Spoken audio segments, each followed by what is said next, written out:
कहानी की शुरुआत में हम एक सबवे स्टेशन को देखते हैं जहाँ पर बहुत ज्यादा भीड़ होती है। कुछ स्कूल गर्ल्स वहाँ पर आती हैं। उसी समय अनाउंस होता है कि वो Tokyo bound express 8 number track पर आने वाली है और सभी लड़कियां ट्रैक नंबर 8 पर चली जाती हैं। और जब सेफ्टी इंस्ट्रक्शन दिए जा रहे थे तब वो सभी लड़कियां येलो लाइन को क्रॉस कर आगे खड़ी हो जाती हैं। वो एक दूसरे का हाथ पकड़कर एक चेन बना लेती हैं और जैसे ही ट्रेन आती है वो सभी काउंट डाउन करते हुए ट्रैक पर कूद जाती है और कुछ ही सेकंड में सारी लड़कियां कट जाती हैं। ट्रेन में बैठे लोग खून की छींटे देखकर चिल्लाने लगते हैं। स्टेशन पर खड़े सारे लोग खून की बौछार से भीग गए थे और उसी समय हमें एक व्हाइट बैग दिखाया जाता जो कि उसी स्टेशन पर पड़ा हुआ था। अब हम स्टेज पर डांस करती हुई कुछ लड़कियों को देखते हैं जो कि डेजर्ट मील मी नाम के एक सॉन्ग को गा रही हैं, जो इन दोनों जापान में बहुत ही ज्यादा पॉपुलर है। दूसरी ओर हम एक क्लिनिक को देखते हैं जिसमें 2 नर्स बैठी हुई अपना काम खत्म कर रही हैं। उन दोनों के नाम अत्सुको और योको हैं। तभी अत्सुको कहती है कि मुझे भूख लगी है, इसीलिए मैं हम दोनों के लिए कुछ खाने को ले आती हूँ। जब वो बाहर जाती है तो मेन डोर लॉक्ड होता है, इसीलिए वो क्लिनिक के गार्ड के पास जाती है जो कि रेडियो पर न्यूज सुन रहा होता है। वो अत्सुको को कहता है कि आज 50 लड़कियों ने ट्रेन के आगे कूदकर अपनी जान दे दी,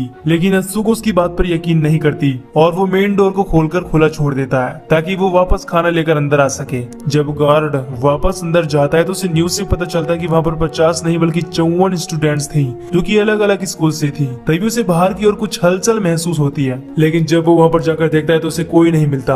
योको गार्ड को कॉल करती है क्योंकि अत्सुको को बाहर गई काफी देर हो गई है और वो अभी तक नहीं लौटी थी, लेकिन गार्ड कहता है कि जैसे ही वो वापस आएगी मैं तुम्हें इन्फॉर्म कर दूंगा। उसी समय नर्स को खिड़की के बाहर से पुलिस सायरन की आवाज आती है और जब वो खिड़की के पास जाती है उसी समय सीन चेंज हो जाता है और हम सिक्योरिटी गार्ड को देखते हैं। 10 बज चुके हैं लेकिन अभी तक अत्सुको वापस नहीं आई थी, इसीलिए वो योको को कॉल करता है लेकिन उसे कोई भी रिस्पॉन्स नहीं मिलता। जब वो खुद टॉर्च लेकर वहाँ पर जाता है तो उसे वहाँ पर कोई नहीं मिलता और उस रूम की एक खिड़की भी खुली होती है जिसे वो बंद करता है। तभी पावर कट हो जाता है और चारों ओर अंधेरा छा जाता है। उसी समय अत्सुको वहाँ पर आती है जो बताती है कि पास का कोई भी स्टोर खुला हुआ नहीं था, इसीलिए मुझे कुछ दूर जाकर खाना लाना पड़ा।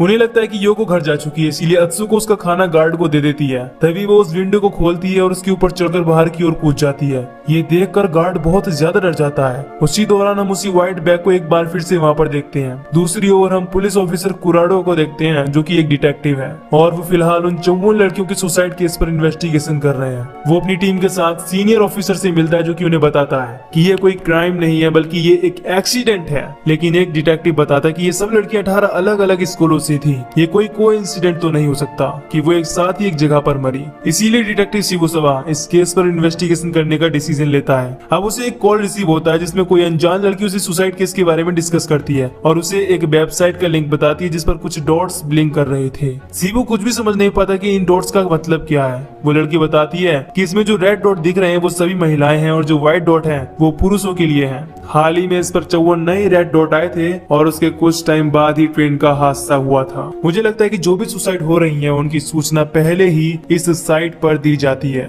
और अब यहाँ पर 4 नए रेड डॉट भी आए हैं, इसीलिए आपको पहले ही सावधान हो जाना चाहिए। तब तक आपको इस वेबसाइट को ट्रैक करके इसके प्रोवाइडर को ढूंढना चाहिए। वो लड़की अपना नाम बैट बताती है लेकिन ये उसका रियल नाम नहीं था। शिबु उससे कुछ और पूछता उससे पहले ही वो कॉल कट कर देती है। ये 27 मई का दिन होता है और उन्हें उस नर्स के सुसाइड की इन्फॉर्मेशन मिलती है, इसीलिए वो वहाँ पर जाकर उस गार्ड से पूछताछ करते हैं। तब उन्हें वहाँ पर वो बैग दिखता है जिसे खोलने पर उन्हें उल्टी सी होने लगती है क्योंकि उस बैग से बहुत ज्यादा बदबू आ रही थी। उस बैग में इंसानों की चमड़ी का बना एक रोल होता है जो कि अलग अलग लगभग 200 लोगों के स्किन पीस से बना हुआ था। डॉक्टर बताता है कि इनमें से 100 पीस तो मरे हुए लोगों की स्किन के हैं और हो सकता है जो 100 पीस और हैं वो जीवित लोगों की हों या वो सभी कुछ देर बाद मरने वाले हों। अब उन्हें पता चल जाता है कि ये कोई सुसाइड केस नहीं बल्कि एक क्राइम है। नाइट में जब कुरोडा अपने घर जाता है तो वो अपनी बीवी और दोनों बच्चों तोरू और सकुरा के साथ डिनर करता है जहाँ पर वो सभी उस पॉपुलर सॉन्ग मेल मी को सुनते हैं। नेक्स्ट डे 28 मई को हम एक हाई स्कूल को देखते हैं जहाँ पर कुछ लड़कियां कचरे के पैकेट को लेकर बिल्डिंग की छत पर जाती हैं और वहाँ पर पहले से ही काफी सारे स्टूडेंट्स लंच कर रहे थे। तभी वहाँ पर कुछ लड़की आती है और कहते हैं कि हम सभी एक सुसाइड क्लब बना रहे हैं जिसमें हम खुद को ही सुसाइड करके मार डालेंगे और सभी स्टूडेंट्स खुशी से चिल्लाते हुए उनकी इस बात पर हंसते हैं। तभी वहाँ पर एक लड़की आती है जो कहती है कि सबसे पहले मैं सुसाइड करूंगी। वो जैसे ही दीवार पर चढ़ती है तभी उसकी फ्रेंड भी उसके पास आकर खड़ी हो जाती है। सभी लड़के तालियां बजा रहे थे और अब एक एक करके सभी स्टूडेंट्स हाथ से हाथ मिलाकर उस दीवार पर खड़े होकर काउंट डाउन करते हुए नीचे कूद जाते हैं। लेकिन 3 स्टूडेंट्स ऊपर ही रह जाते हैं, जिसमें से एक लड़की दूसरी लड़की को अपने साथ जबरदस्ती नीचे गिरा लेती है। अब एक लड़की ही बचती है, जिससे सभी स्टूडेंट्स दीवार से नीचे आ जाने के लिए कहते हैं, लेकिन वो कहती है कि मैं सुसाइड क्लब की एक चार्टर मेंबर हूँ, और ये कहकर वो नीचे कूद जाती है।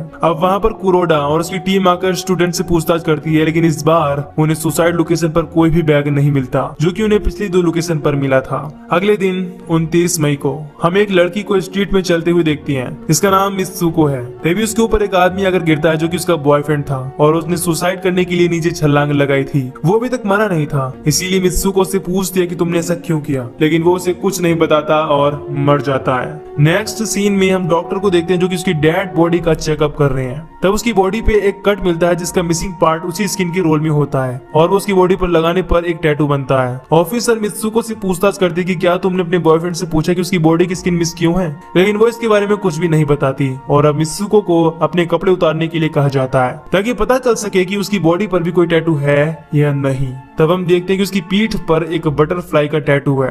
इसके बाद हम 2 लड़कियों को देखते हैं, उनमें से एक वही लड़की होती है जिसने पुलिस को उस अजीब वेबसाइट के बारे में नोटिफाई किया था। वो अपना नकली नाम बेट बताती है, लेकिन असल में उसका नाम कियोको होता है। वो अब सुसाइड क्लब को एक मेल करती है, इसमें लिखती है कि मैं समझ चुकी हूँ कि इन सब सुसाइड के पीछे का सोर्स क्या है, और अब मैं इन डॉट्स का मतलब भी समझ सकती हूँ। अगर आप मेरा ये मैसेज पढ़ रहे हो तो रिप्लाई जरूर करना। दूसरी ओर हम कुरोडा और उसके बेटे को देखते हैं। उसको एक अजीब वेबसाइट मिलती है, जिसके बारे में वो अपनी डैडी को बताता है, जिसमें एक मैसेज होता है और कहा जाता है कि इस मैसेज को ज्यादा से ज्यादा फैलाने से सुसाइड केस रुक सकते हैं। कुरोडा कहता है कि शायद ये कोई प्रैंक हो सकता है, लेकिन जब तोरू उस वेबसाइट प्रोवाइडर से कनेक्शन बना लेता है तो कुरोडा उसे मैसेज का रिस्पॉन्स के लिए वेट करता है। वहीं दूसरी ओर हम उस क्लिनिक के गार्ड को देखते हैं, जिसे अंधेरे में उन दोनों नर्सेस की परछाई दिखती है। इससे वो काफी डर जाता है, लेकिन वहाँ पर कोई भी नहीं था। रात में एक पुलिस ऑफिसर को अननोन कॉल आता है, जिसमें एक छोटा लड़का उसे बताता है कि मुझे कुरोडा से बात करनी है, और हाँ, उसे बता देना कि सुसाइड क्लब नाम की कोई चीज नहीं है, और जल्दी ही सुबह 8 बजे मैं वापस कॉल करूंगा। अगले दिन 30 मई को ठीक 8 बजे उसका कॉल आता है। कुरोडा उससे बात करता है, तब वो बताता है कि आज रात 7:30 बजे फिर से उसी स्टेशन पर 50 और लोग सुसाइड करेंगे। वो लड़कियां भी हो सकती हैं या छोटे बच्चे भी। वो ये भी बताता है कि सुसाइड की 6वीं चेन का एक छोटा सा हिंट है। वो सोचते हैं कि एक प्रैंक है, लेकिन जब वो उस स्किन रोल को देखते हैं तो 100% श्योर हो जाते हैं कि ये एक क्राइम है, जो जानबूझकर किसी के द्वारा किया जा रहा है। उस रात कुरोडा और शिबू अपनी टीम के साथ उस स्टेशन पर पहुंच जाते हैं, लेकिन उस वक्त वहां पर कोई भी सुसाइड इंसिडेंट नहीं होता।